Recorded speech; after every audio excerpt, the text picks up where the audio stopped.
Então, professor Aloysio, todo esse arcabouço aí de conhecimento, é uma alegria, é um prazer tê-lo aqui com a gente. Então, fico à disposição, nós estamos aí, temos 1 hora, use o tempo que for necessário, e depois a gente abre para fazer alguns questionamentos. Então, muito obrigada. Muito obrigado, Isolde. E obrigado a todos pela presença. Estamos vendo aqui, já temos 34 participantes aí da nossa sessão. Para mim é um prazer estar aqui com vocês, né? Como a Isolde disse, é a segunda vez que eu participo aqui de um evento do programa de bioestatística da UEM. E eu acho que essa é uma iniciativa super importante, né? Eu acho que a bioestatística é uma área, né, dentro da estatística que eu acho que é super importante e que eu sinto falta de ter mais no Brasil e uma formação em estatística que converse mais com a área de saúde, com as áreas biológicas em geral. A gente sente muita falta disso. Nós aqui, no nosso programa, aqui temos um componente de pesquisa e de metodologia muito forte, né? A gente está sempre com vontade de ter gente, estagiários, alunos que sejam da área de estatística, bioestatística, mas é um desafio, é difícil, é engraçado. Nós não temos aqui em Pelotas uma graduação em estatística. Em Porto Alegre, a gente já tentou fazer alguns convênios, estágio e tal, mas por questão de horário é muito difícil, e também porque grande parte dos estatísticos que se formam já saem praticamente empregados, com posições garantidas e tudo. Então é um desafio. Enfim, é um prazer estar aqui. Eu, né, depois de fazer os meus 2 mestrados na área de estatística, um doutorado em epidemiologia, eu vim para Pelotas e trabalhar num grupo que era mais conhecido pelo seu trabalho com coortes de nascimento, né? O grupo aqui de Pelotas tem hoje 4 coortes de nascimento em acompanhamento, e a primeira começou lá atrás, em 1982, e depois nós tivemos, né, 1993, 2004, que é a coorte que eu trabalho mais diretamente com ela, uma outra coorte em 2015, enfim, então nós temos aí uma longa experiência com esses estudos, né, de cortes de nascimento, onde a gente, né, recruta os bebês recém-nascidos, né, ao nascer, e vai acompanhando ao longo da vida e registrando, né, não diariamente, mas de tanto em tanto, quer dizer, os eventos mais importantes de saúde, de comportamento, e cada vez mais o nosso escopo tem aumentado para incluir muita coisa de saúde mental, de violência, que são os desafios da nossa sociedade de hoje. Em paralelo com isso, nós começamos já há 10 anos o que a gente, né, batizou de Centro Internacional de Equidade em Saúde, em parceria com o professor César Victor.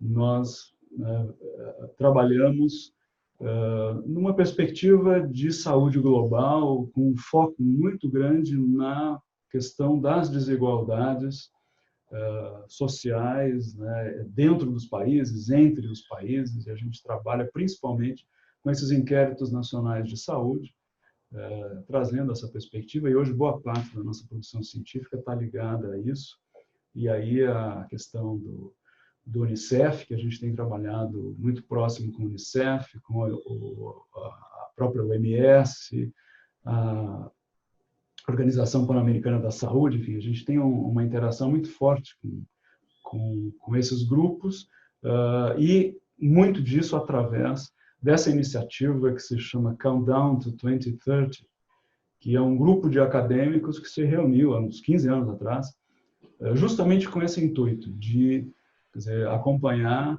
o progresso dos países em relação, né, naquela época, aos objetivos do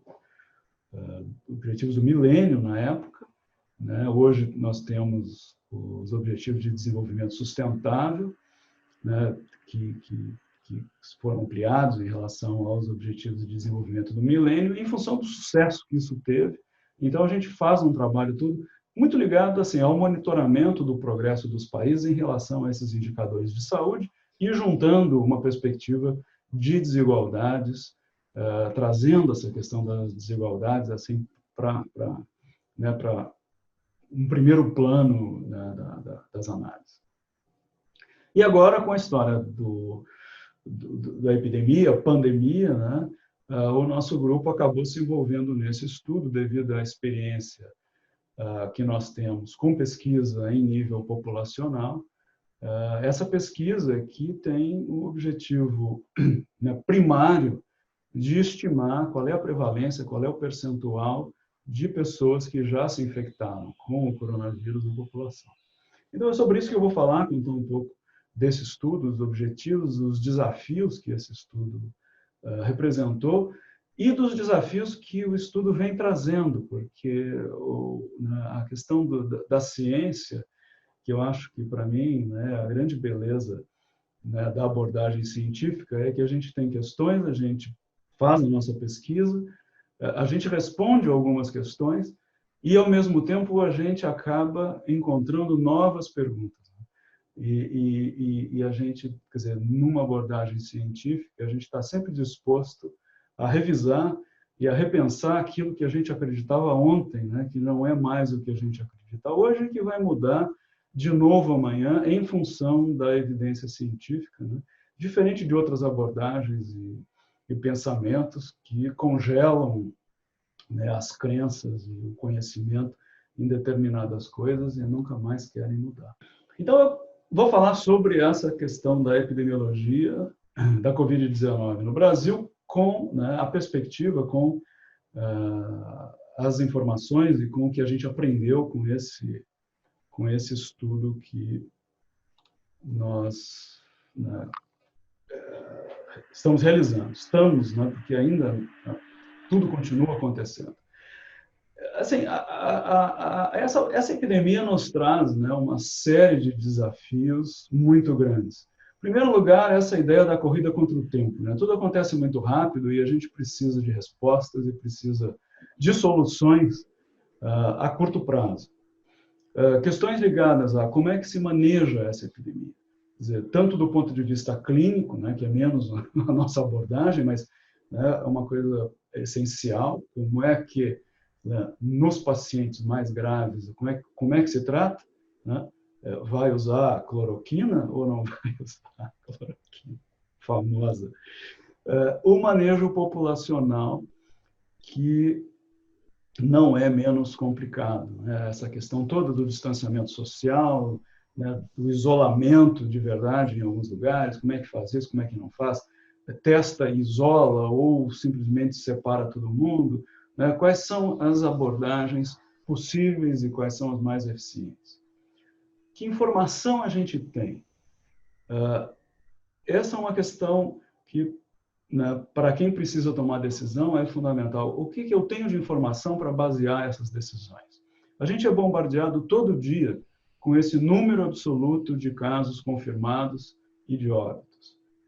As pessoas frequentemente não se dão conta. Agora eu acho que já, né, essa fase já passou, melhorou a capacidade das pessoas de entenderem a informação. Mas o número de casos confirmados que aparece todo dia nos jornais é uma fração pequena do total de pessoas que já se infectaram com o coronavírus, por conta da estratégia de teste. O sistema de saúde não tem condição de testar a população inteira e nem de testar todo mundo que tem sintoma.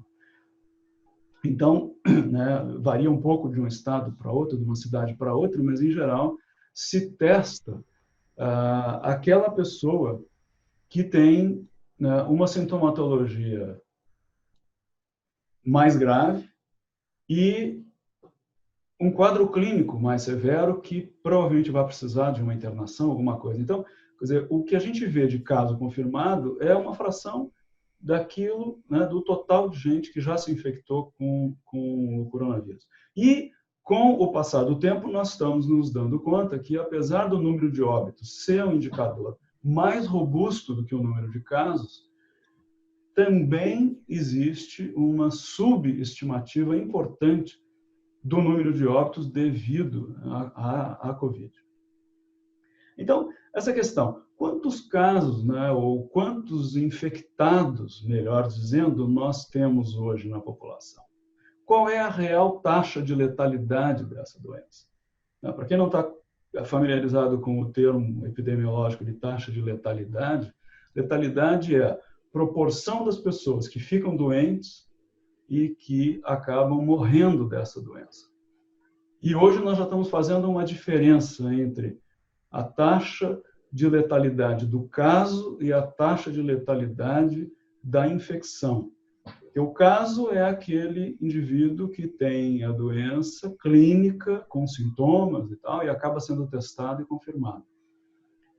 Mas, como eu estava dizendo, quer dizer, o número de pessoas infectadas na população é muito maior. Então, eu posso calcular essa taxa de letalidade em relação não ao número de casos, mas ao número de infectados, que é uma das respostas justamente que o nosso estudo vai trazer. Então, veja que lá atrás, né, essa ideia de caso confirmado, alguns estudos sugeriram lá, né, em fevereiro, março, que a gente teria cerca de 90% dos infectados assintomáticos ou sintomáticos leves. Hoje, a nossa ideia é de que essa proporção não é tão grande assim, em que, na verdade, a maioria das pessoas tem sintomas que não são tão leves ou imperceptíveis, mas isso também é uma coisa, né, que ainda está um pouco, não está muito claro. Muitas dessas pessoas que se infectam não procuram serviço de saúde por conta de sintomas que não são muito graves. Se testa pouco, porque falta infraestrutura, falta insumo. Quer dizer, com o tempo passando, né, o sistema de saúde já conseguiu se organizar e melhorar a sua capacidade de oferecer teste para a população, mas ainda assim a gente não tem, né, uma capacidade muito grande para testar. Então, se faz uma seleção de quem é que vai ser testado, né, que, em geral, são esses casos sintomáticos mais graves, pessoas que precisam de hospitalização. O resultado disso é o nosso iceberg, em que a maioria dessas pessoas que se infectaram não são visíveis, não aparecem na mídia todo dia. Então, o objetivo principal do nosso estudo é estimar a prevalência de infecção pelo SARS-CoV-2. Determinar o percentual de infecções assintomáticas ou subclínicas, né? Avaliar os sintomas mais comuns, analisar, a partir desses dados, a progressão da epidemia na população e estimar a letalidade da Covid-19.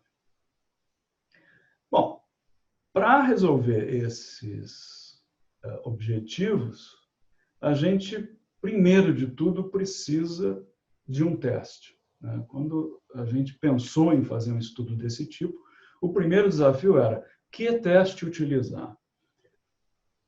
Tem dois tipos principais de testes que podem ser feitos para o SARS-CoV-2. Um deles é o teste sorológico, que pesquisa a presença de anticorpos, especificamente IgM e IgG, né, no sangue. Alguns testes, menos comuns, pesquisam também a presença de IgA. Essas imunoglobulinas, elas passam a ser detectáveis 10 a 15 dias depois da infecção. Isso supõe que o teste não negativa num prazo curto. Esses testes, na maioria das vezes, são testes rápidos, feitos com uma punção digital. Então, essa versão do teste é uma versão que serve para se fazer um estudo populacional de larga escala. Existem também testes laboratoriais, que aí dependem de uma coleta de uma quantidade um pouco maior de sangue por punção venosa, E esses testes, né, sorológicos como um todo, eles indicam caso prevalente na população, né? Supostamente, quer dizer, quem se infectou cria anticorpos e vai manter esses anticorpos durante um tempo. Então, o teste estaria, né, ao ser aplicado em nível populacional, fazendo uma estimativa da prevalência da infecção na população. O outro tipo de teste que se usa muito para diagnóstico clínico é o teste baseado em PCR, que é um teste que pesquisa a presença de partículas virais, partículas do RNA viral na orofaringe. Quer dizer,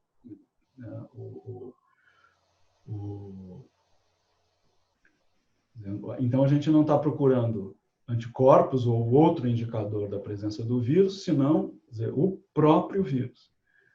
Esses testes são positivos na fase aguda da doença. Na hora que passa a fase aguda e a pessoa está melhorando, você não consegue mais detectar a partícula viral na orofaringe. E, para isso, precisa de um teste laboratorial que usa, né, o material coletado num esfregaço da orofaringe.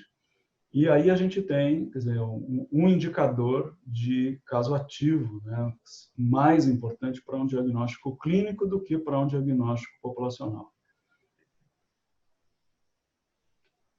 Esse teste, né, pelo que a gente conversa com as pessoas que trabalham mais diretamente no laboratório, é um teste de altíssima sensibilidade, diferente do teste sorológico, que tende a ter uma sensibilidade um pouco mais baixa. Por outro lado, o PCR tem um problema muito ligado à qualidade da coleta do material e à própria qualidade do laboratório e a capacidade técnica do laboratório.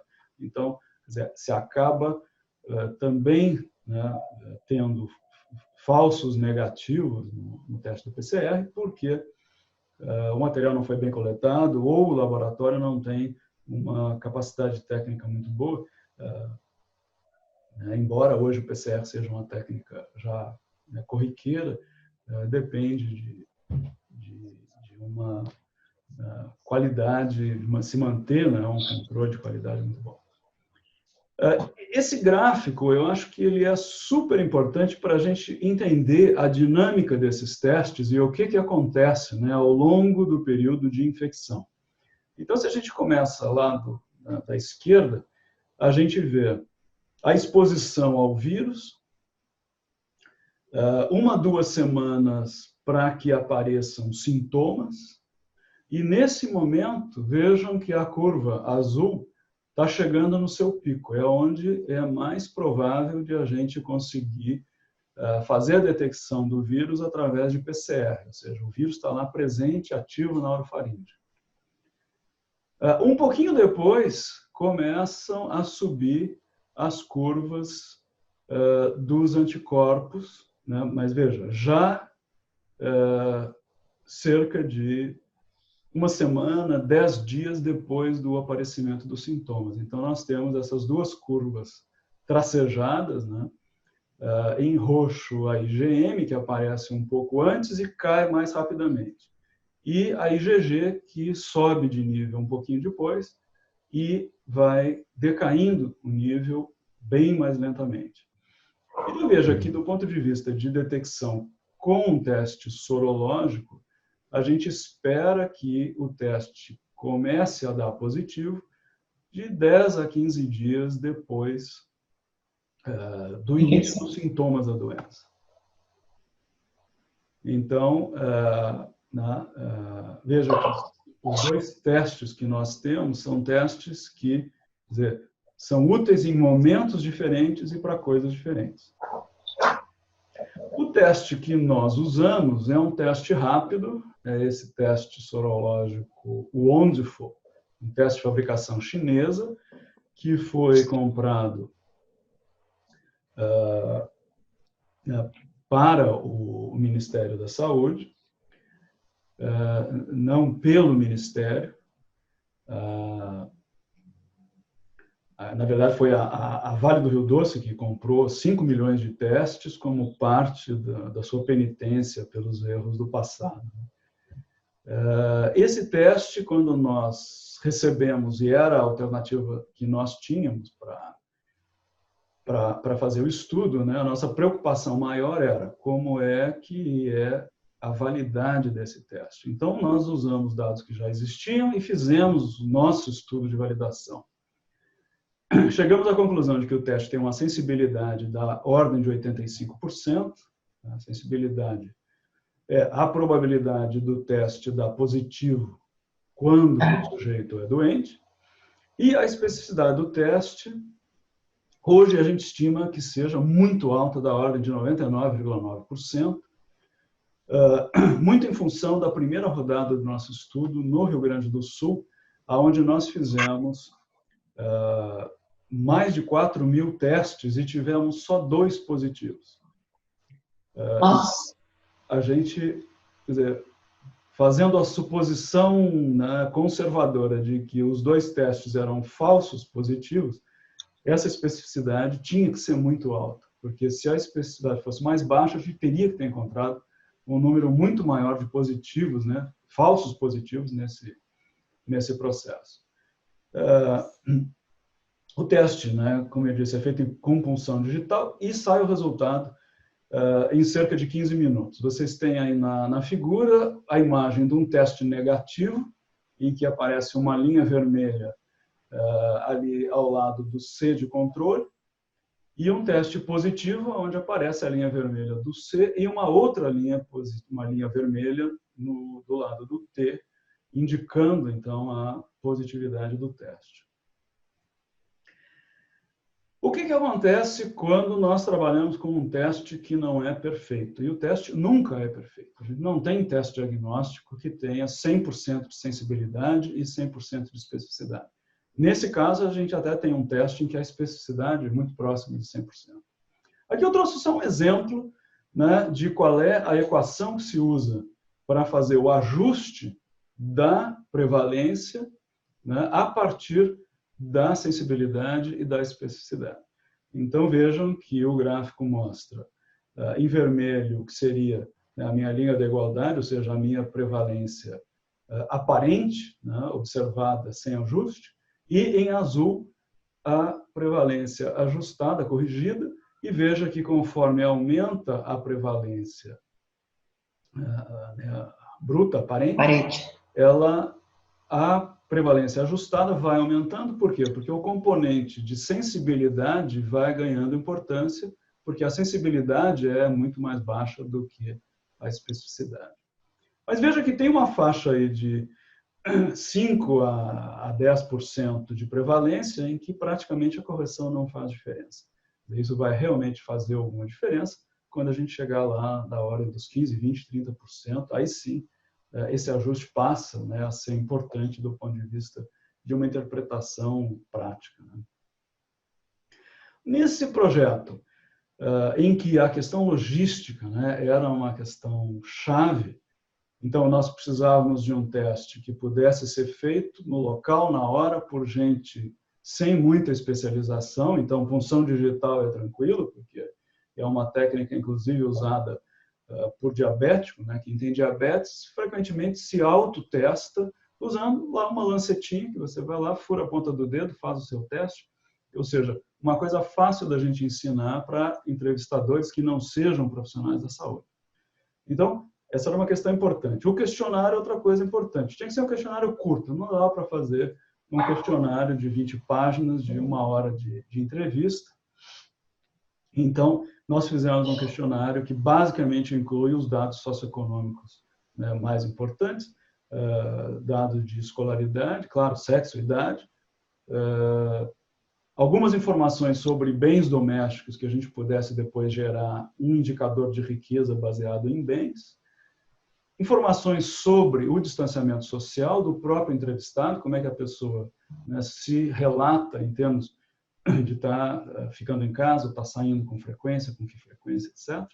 E o movimento de pessoas na casa, né? Como é que a família como um todo está. Quem é que está entrando e saindo da casa só moradores, vêm parentes próximos, vêm outras pessoas. Perguntamos sobre o diagnóstico prévio de Covid, porque aparece gente que já teve diagnóstico, que já sabe que já teve a doença, ela própria ou outra pessoa do domicílio.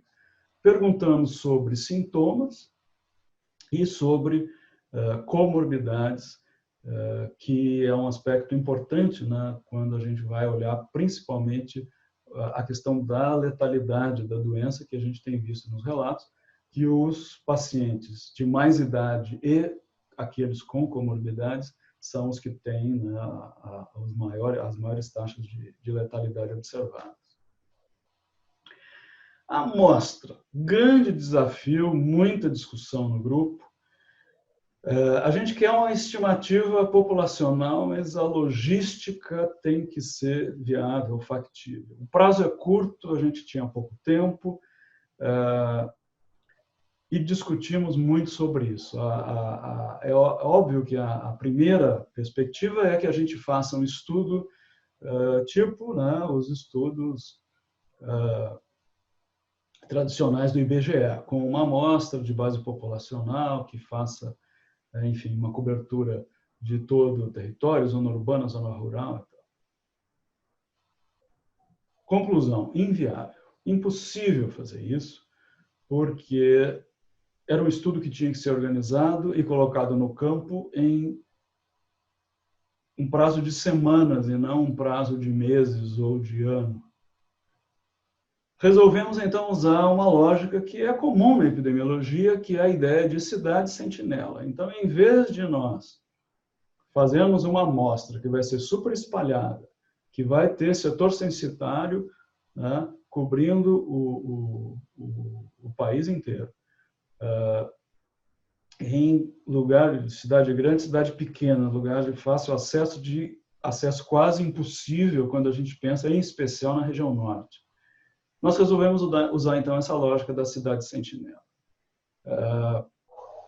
Pela facilidade logística, mas também porque, do ponto de vista da informação prática para o manejo do serviço de saúde, essas são as cidades, né, as cidades que a gente resolveu escolher, essas são as cidades que acabam recebendo, né, a maior carga de doentes. São as cidades que concentram mais estrutura hospitalar e que é para onde migram, né, os doentes. E também, né, a gente já observava que eram as cidades de maior porte que tinham um maior número de casos proporcionalmente à sua população. Então, a ideia da cidade sentinela foi a que venceu, e a lógica de seleção dessas cidades foi usar o que o IBGE chama de mesorregiões. Então, os estados, né, o país é dividido em estados, e cada estado é dividido em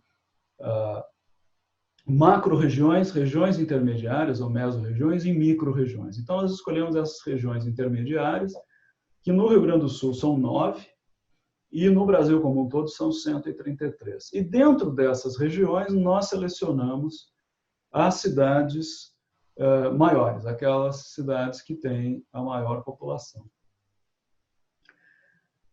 Selecionadas as cidades, nós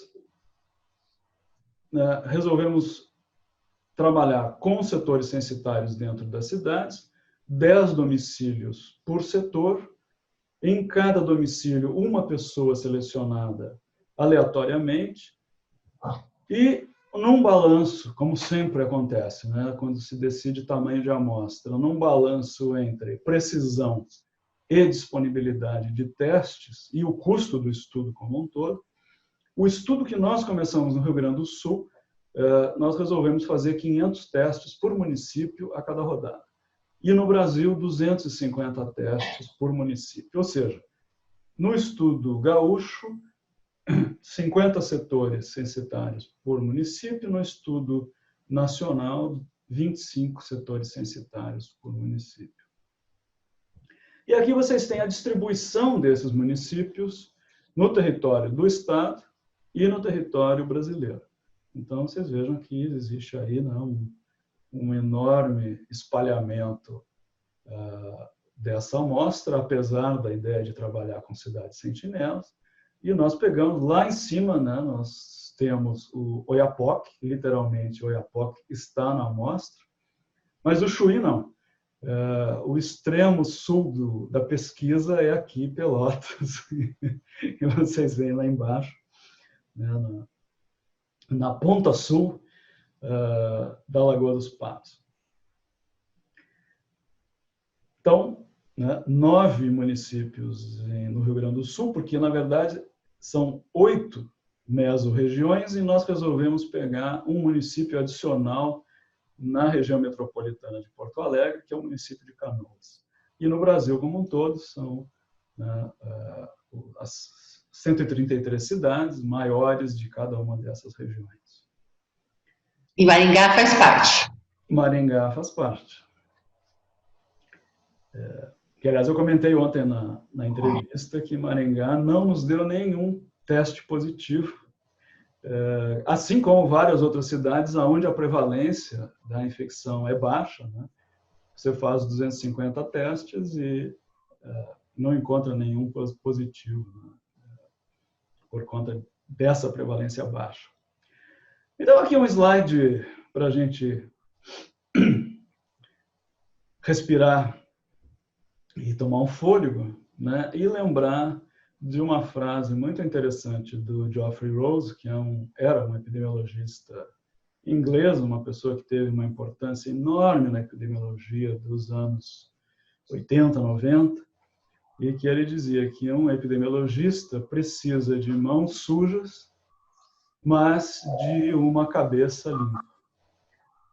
Justamente porque, diferente de outras disciplinas, né, a epidemiologia lida com a realidade, lida com a doença no campo, né? A gente não está lá no laboratório com tudo bonitinho, arrumadinho, a gente vai a campo, a gente vai encontrar as pessoas aonde elas vivem, e vocês têm aí 2 fotos mostrando, né, essa situação da pesquisa sendo aplicada na casa das pessoas, aonde elas estão, e nós tivemos aí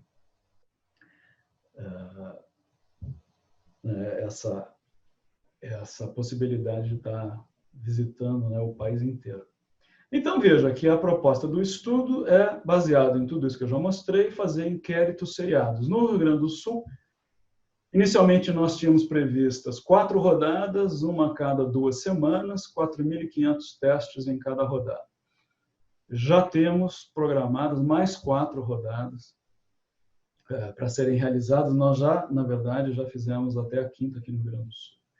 No Brasil, a previsão inicial de 3 rodadas a cada 3 semanas, 33.250 testes a cada rodada. Provavelmente esse estudo também vai ser estendido. A primeira rodada nacional, vocês provavelmente viram alguma notícia na televisão ou nos jornais.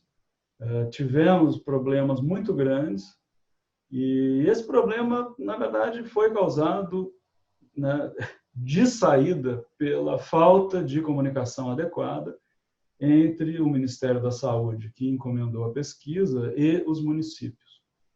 Eles enviaram para os municípios, através das secretarias estaduais de saúde, um ofício informando sobre o estudo, 2 dias antes do campo começar.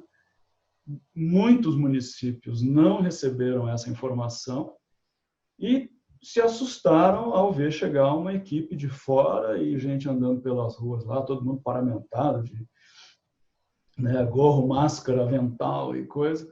E isso causou uma variedade de problemas, né? Com moradores que se assustaram, que acionaram a polícia, que, por sua vez, acabou prendendo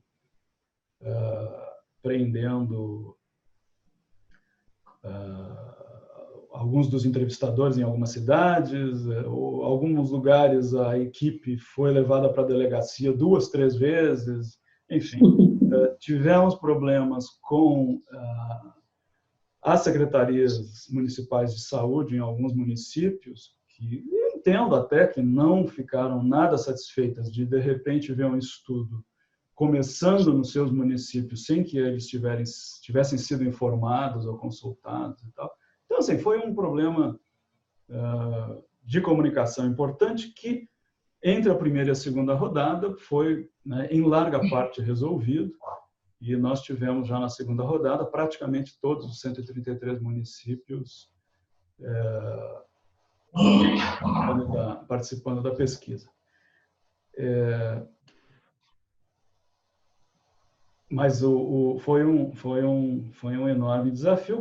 Problemas que nós tivemos no estudo gaúcho, em menor escala também na primeira rodada, e tem todo um processo aí de aprendizado. Trabalho de campo não é coisa para amadores.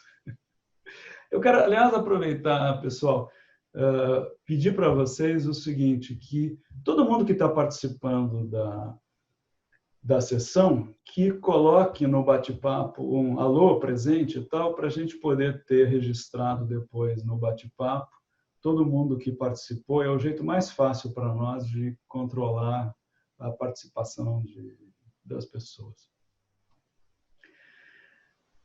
Bom, além da questão do ajuste para o teste, né, eu queria comentar sobre alguns outros ajustes que se pode fazer quando trabalha com esse tipo de dado, né?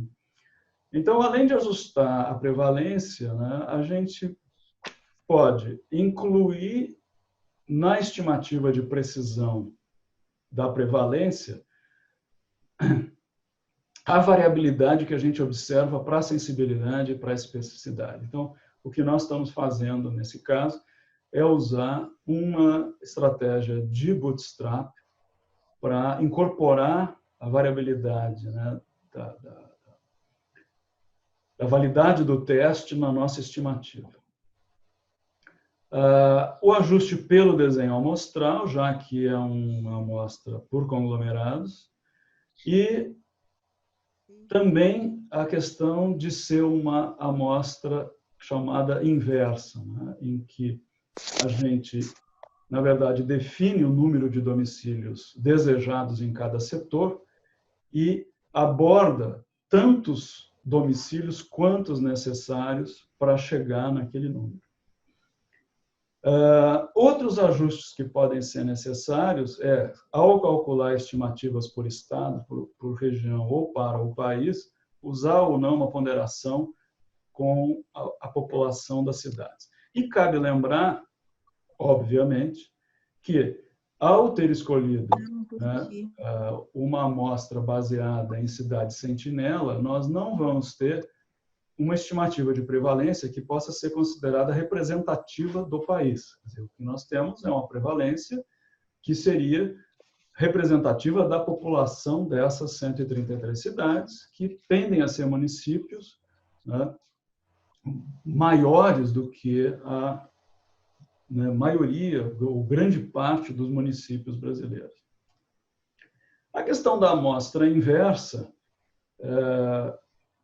especialmente para nós, numa situação em que o tempo é crítico, em que a gente tem 2 a 3 dias para levar esse estudo a campo e coletar o dado, ela se mostra super útil, porque a gente define o número de domicílios desejados no setor e a decisão é mais ou menos imediata. Você aborda os domicílios onde mora a gente e, se não tem ninguém lá, você passa para o vizinho. Diferente de quando nós fazemos aqui os nossos estudos tradicionais, né, dos alunos do mestrado, por exemplo, em que a gente faz um sorteio de, sei lá, 15 domicílios no setor e fica voltando naquele domicílio até encontrar alguém e insistindo com as pessoas da casa até que elas concordem em participar da pesquisa. Aqui não dá tempo para fazer isso. Então, a ideia é essa. Você vai lá, o domicílio está vazio, você bate no vizinho.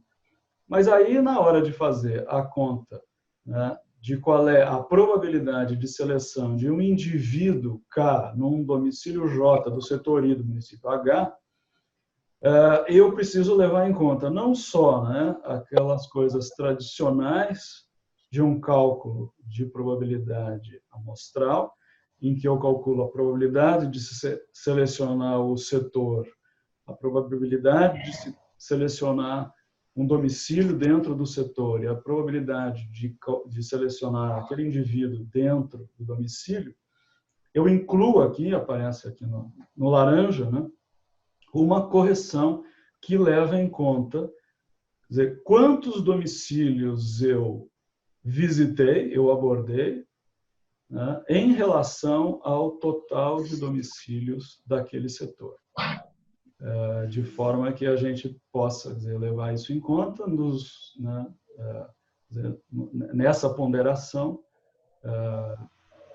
essa diferença, né, que em determinados setores eu posso ter batido em menos casos, em outros setores eu posso ter batido em mais casos. E, enfim, é uma estratégia que para nós era fundamental para viabilizar o estudo. Resultados. Aqui nós temos o resultado das 5 fases já realizadas do estudo gaúcho. Eu me lembro que quando nós fizemos a primeira rodada e que nós tivemos 2 positivos de 4.189 testes, eu acho, nós ficamos assim, né? Nossa, onde é que está o bicho? A gente não esperava uma prevalência muito alta, mas não esperava mesmo uma prevalência tão baixa, né, de 0,05%. O estudo foi sendo repetido, essa prevalência foi aumentando, 0,3, 0,22, caiu um pouquinho para 0,18, a última rodada, agora em final de junho, com uma prevalência de 0,47%, aumentando, mas veja, ainda assim, uma prevalência muito baixa, né, menor do que 1%, menor do que 0,5%. E aqui a gente tem um resumo desses resultados, né, 2 positivos, depois 6, depois nós passamos para 10 positivos, caiu para 8, 21 positivos, né, com uma tendência de aumento nessa prevalência. E veja que com essa prevalência estimada de infecção na população, a gente consegue fazer uma conta e calcular qual é o número de pessoas na população com anticorpos, ou seja, aquelas que já foram contaminadas pelo vírus. Então, isso começa lá com 5.650 na primeira fase e sobe para 53.094 na última fase. Então, isso nos dá, né, agora mais recentemente, uma ideia de que nós temos uma pessoa que já foi infectada para cada 214 habitantes. E a gente calculou também a relação entre o caso confirmado, né, e o caso estimado pelo nosso estudo. Ou seja, a relação número de infectados na população estimados pela nossa prevalência dividido pelo número de casos confirmados. E é interessante que isso oscilou por volta de 10 nas 3 primeiras fases, 8, 12, 9. E depois isso cai para 3 e para 2 nas 2 últimas fases. E essa é uma questão que começou a nos preocupar, e nós vamos voltar a falar sobre isso daqui a pouco. Uma questão assim, curiosa, né? Então, esse gráfico em escala log tenta mostrar exatamente isso que nós estamos observando, né? A gente tinha uma relação, uma razão muito maior de, né, infectados para caso confirmado lá atrás, e essa razão vai diminuindo e se aproximando os estimados dos confirmados, e a questão é, o que está acontecendo? Estão se fazendo mais testes? Está fazendo melhor diagnóstico? Ou será que essa soropositividade não dura tanto tempo quanto se supõe? E essa medida de prevalência na população, que eu de saída achava que nunca ia baixar, será que ela está baixando? Será que essa soropositividade não dura tanto? No estudo nacional, nós temos 3 fases. As prevalências aumentaram quando a gente, né, prevalências dessas 133 cidades, 1,9, 3,1, 3,8%. Essas estimativas são estimativas ajustadas para o teste, mas elas não estão ponderadas. Então, né, um aumento da prevalência como um todo. E uma das coisas que para nós foi uma surpresa, embora, né, o número de casos registrados e o número de óbitos já tivesse indicando isso, mas aí nós tivemos, né, uma medida mais direta da infecção, nós vimos aqui na segunda rodada do Estudo Nacional esse eixo de cidades com mais de 10% de prevalência na região norte do país, né? Quando começou essa conversa, a gente achava que quem ia sofrer era o sul, né? Porque era mais frio, porque tinha, né, um tipo de clima mais comparável com o inverno europeu, etc. E aí a gente vê que aonde tem prevalência de infecção mais alta é no norte do país e, em boa parte, no eixo do Rio Amazonas. A gente vê ali, começando em Tefé, Manaus, Parintins, Santarém, Macapá, Breves, Belém, Castanhal, quer dizer, todas as cidades ao longo do rio, onde uma característica comum é a viagem de barco, que virou um dos grandes suspeitos da disseminação da infecção nessa região. Essas viagens de barco são longas, e eu não trouxe aqui uma foto, mas a gente tem algumas fotos desses barcos, mas certamente vocês já viram essas fotos. São aquelas dezenas de redes penduradas no barco, e o pessoal, né, passa ali, às vezes, 1 dia, 2 dias viajando, numa situação de aglomeração muito grande. E, então, né, aí o nosso mapa da distribuição, e veja que, afora o norte do país, nós temos Salvador e Rio de Janeiro nessa faixa de prevalência entre 5% e 10%. As outras cidades, todas abaixo disso. Bom, o que a gente viu em termos de mudança, incluindo agora as 3 fases de mudança de prevalência por região? Veja que o norte, que na segunda fase teve lá o seu pico de prevalência, na terceira fase caiu um pouco, né? O que se soma, né, à nossa surpresa em relação àquelas razões no Rio Grande do Sul.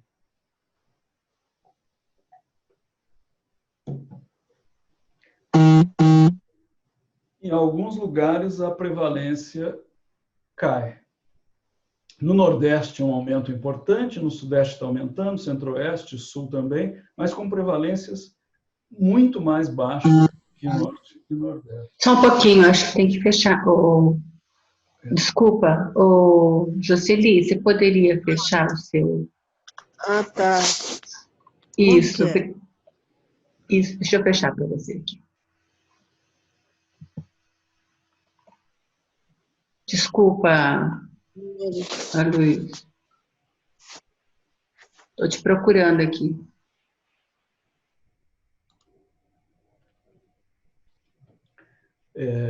Então, continuando aqui, então nós vemos, né, diferenças grandes de prevalência entre as regiões, um crescimento importante no Nordeste e o Norte já atingindo uma prevalência, né, como um todo de 9% e começa a cair. Quando a gente olha por cor da pele, nós vemos que também existem diferenças importantes. Os brancos com as menores prevalências, e depois vem os grupos, né, de asiáticos e pretos, os pardos ficam com o valor intermediário e os indígenas com as maiores prevalências. Essa é uma análise que tem que ser sempre olhada com certo cuidado, porque tem uma distribuição dos indígenas no país, né, muito concentrada no norte, e aonde onde observamos as maiores prevalências. Por outro lado, a gente fez já análises controlando para uma série de outros fatores, E essa maior prevalência, esse maior risco entre os indígenas permanece com uma razão de odds da ordem aí de 1,8, comparando com os brancos. Outra característica típica da desigualdade social é que os pobres sempre se dão pior do que os outros, né? Então, nós temos aqui quintis de riqueza estimados em função daqueles bens que nós coletamos no questionário, e nós vemos que, ao longo das fases, a prevalência está aumentando, e os grupos mais pobres, do Q1 e do Q2, são os que têm as maiores prevalências, e os mais ricos com prevalências muito mais baixas. Bom, esse infográfico é o que nós estamos preparando para cidades com uma prevalência abaixo de 1%. A gente tem preparado esses infográficos para todas as cidades que participam da pesquisa. Então, está aí Maringá, né, com uma prevalência que é abaixo de 1%, que, na verdade, até agora é 0% do ponto de vista do estudo. E um indicador aí de distanciamento social, com 27% das pessoas saindo de casa todo dia, 51% saindo para atividades essenciais e 22% que fica em casa o tempo todo.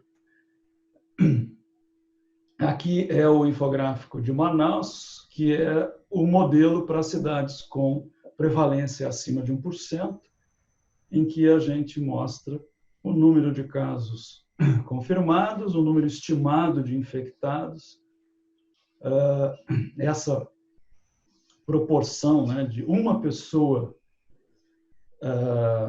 com anticorpos para cada 7 habitantes, com uma prevalência de 14,6%. E com um indicador de distanciamento social que não é muito diferente daquilo que nós vimos para Maringá. Outro aspecto interessante que nós observamos nas nossas análises foi essa correlação muito forte entre mortes por 100 mil habitantes e a nossa prevalência.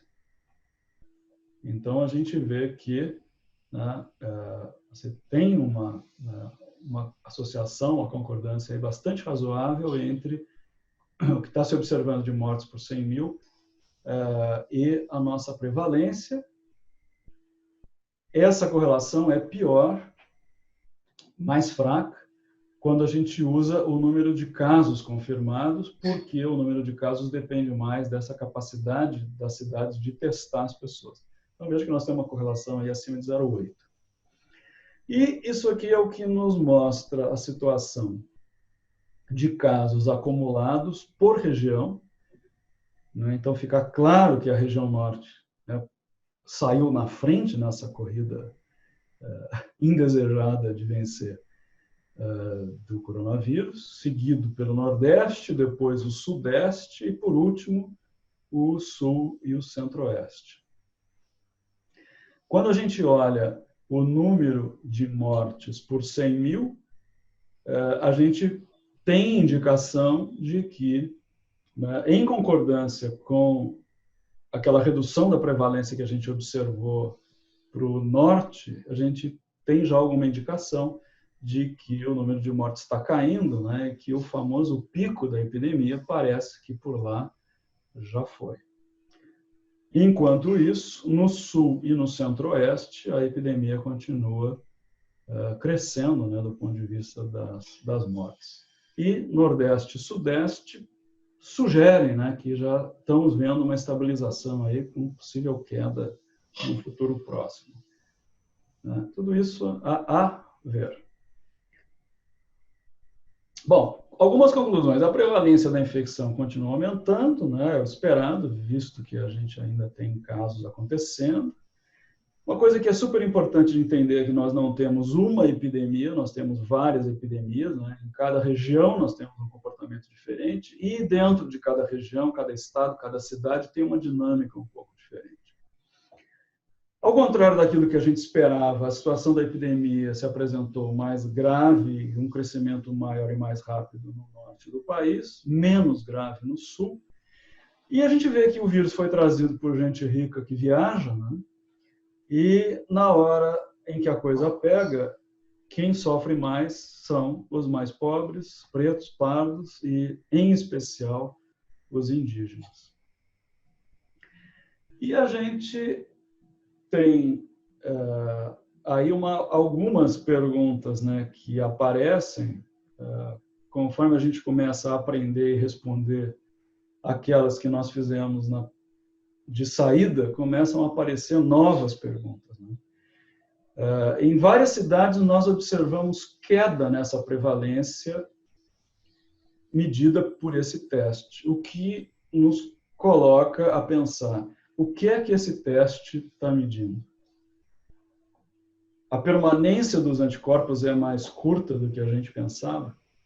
Hoje, uma das hipóteses é essa. Né, nós vimos lá naquele gráfico, a IgG sobe e depois começa a cair lentamente. A gente pensa que uma possibilidade é que a queda nos níveis, nos títulos da IgG, aconteça de forma que ela atinja níveis que o teste já não detecta mais num prazo relativamente curto. E é por isso que a gente está observando, né, em algumas cidades do norte, uma queda consistente na prevalência medida por esse teste. A epidemia parece que perde força muito antes dos 60%, lembram? O famoso 60% da tal imunidade da manada, que foi o que todo mundo estava falando lá no início. Nós vamos ter que chegar em 60% de infecção antes da epidemia ir embora, ou que venha a vacina. Mas não é isso que a gente está observando. A gente está observando que lá no norte, com uma prevalência da ordem de 15%, 20%, 25%, na sequência a gente já começa a observar uma queda do número de casos novos, né? Então, o que está acontecendo? Uma das hipóteses é que exista uma resistência inata à doença, que tem gente que não fica doente. Isso tem a ver com a questão também da transmissão intradomiciliar. E também existe, eu vi outro dia, há poucos dias, um paper sugerindo que algumas pessoas desenvolvem uma imunidade celular contra o vírus, controlam a infecção e não chegam a produzir anticorpos, ou seja, eles aprendem a lidar com o vírus usando uma imunidade celular. Sem anticorpos, ou seja, a gente não mediria, então, a prevalência dessas pessoas com esse tipo de teste. Tem a outra questão que está se colocando, que a gente acha focos muito claros de disseminação, frigoríficos, festas e tal.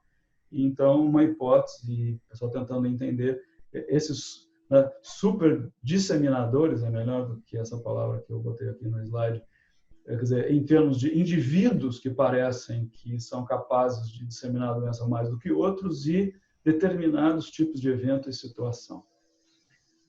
Era isso que eu tinha para apresentar para vocês. Agradeço a atenção e quero agradecer também a todo esse pessoal dessas universidades aqui no Rio Grande do Sul, que foram fundamentais para que a gente colocasse esse estudo no campo, aos nossos financiadores, o Instituto Serra Pilheira, no Rio de Janeiro, o Instituto Cultural Floresta e a Universidade Unimed de Porto Alegre, que financiam o estudo do Rio Grande do Sul, o Ministério da Saúde, que financia o estudo em nível nacional, e não vou ler o nome de todo mundo, o comitê científico do nosso estudo, listado aqui, quer dizer, um grupo grande que está aí se debatendo, pensando e tentando, quer dizer, manter o estudo funcionando, né, com atividades de organização, de análise, de redação. Nós já publicamos alguns artigos com base nos dados. E, inclusive, breve vai sair um artigo nosso na Revista de Saúde Pública sobre distanciamento social, coisa que eu não vou falar aqui hoje, porque não vai dar tempo. Mas ficou uma coisa bem interessante em que a gente trabalha esses indicadores de distanciamento social por subgrupos, dado que ninguém tem, porque o que todo mundo está trabalhando são dados de mobilidade medidos em nível de município ou de estado. E nós temos esses dados individuais que a gente consegue olhar. Homem e mulher, quem é que está se escondendo mais, diferentes faixas etárias, diferentes níveis de escolaridade, etc. E tal. Então, fiquem de olho na Revista de Saúde Pública, deve sair publicado breve um artigo sobre isso. E eu agradeço, então, a oportunidade, a atenção. Isolde, podemos abrir para algumas perguntas.